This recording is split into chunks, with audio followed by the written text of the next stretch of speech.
നമസ്കാരം. ആര് ചെയ്താലും ഇത് കരുതിക്കൂട്ടി പ്ലാൻ ചെയ്ത ഓപ്പറേഷൻ എന്ന് തന്നെ കഴിഞ്ഞ ദിവസം നടന്ന ഇസ്മായിൽ ഹനിയുടെ കൊലപാതകത്തെക്കുറിച്ച് പുറത്തുവരുന്ന വിവരത്തിൽ പറയുന്നുണ്ട്. ഹമാസിന്റെ തലവൻ ഇസ്മായിൽ ഹനിയ ആ മുറിയിൽ എത്തുമെന്ന് 2 മാസങ്ങൾക്ക് മുൻപ് തന്നെ സ്ഫോടനം നടത്തിയവർ തിരിച്ചറിഞ്ഞു എന്നതാണ് വ്യക്തമാക്കുന്ന ഒരു പ്രധാനപ്പെട്ട കാര്യം.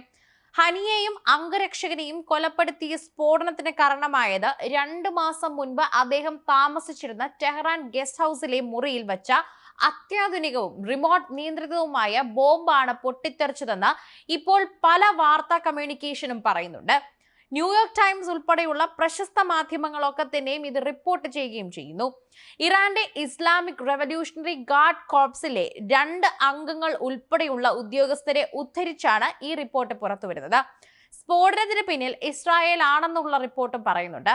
സ്ഫോടനത്തിൽ ഹനിയയുടെ മുറി മാത്രമേ തകർന്നിട്ടുള്ളൂ എന്നത് വളരെയധികം ശ്രദ്ധേയമായ ഒരു കാര്യമാണ്. സ്ഫോടനത്തെ തുടർന്ന് തൽക്ഷണം ഹനിയ മരിച്ചു.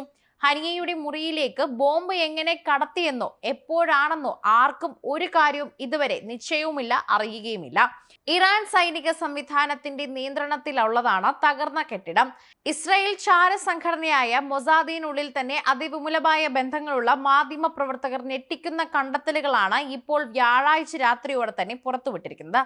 ബർനാമിന്റെ റിപ്പോർട്ട് പ്രകാരം തന്നെ ടെഹ്റാനിൽ ഹനിയ താമസിച്ചിരുന്ന guest house മുറിയിലുണ്ടായ bomb സ്ഫോടനമാണ് മരണകാരണമെന്നറിയാം.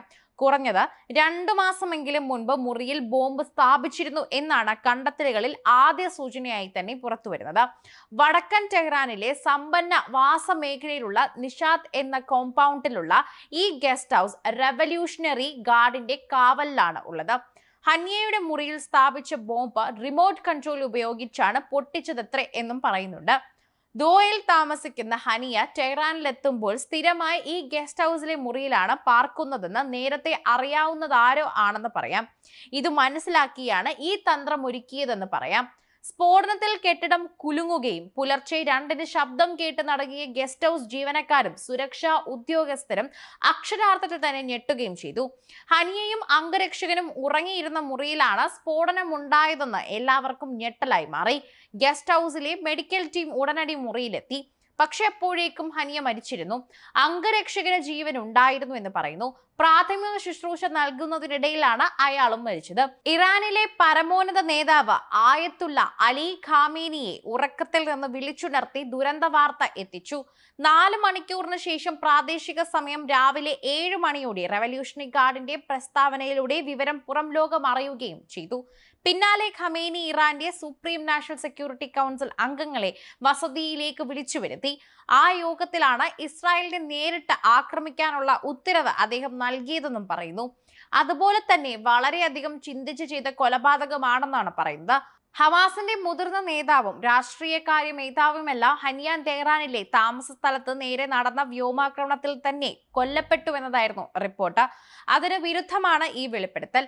Iran president Masoud Pezeshkian ചുമതലയേൽക്കുന്ന ചടങ്ങിൽ പങ്കെടുക്കാനെത്തിയതാണ് ഹനിയ ടെഹ്റാനിൽ. അങ്ങനെ എന്നാൽ തന്നെ അദ്ദേഹം കെട്ടിടത്തിൽ താമസിച്ചിരുന്ന മറ്റൊരു ഫലസ്തീൻ നേതാവ് ജനറൽ സിയാദ് അൽ നഖ്ലെ സുരക്ഷിതനായിരുന്നു.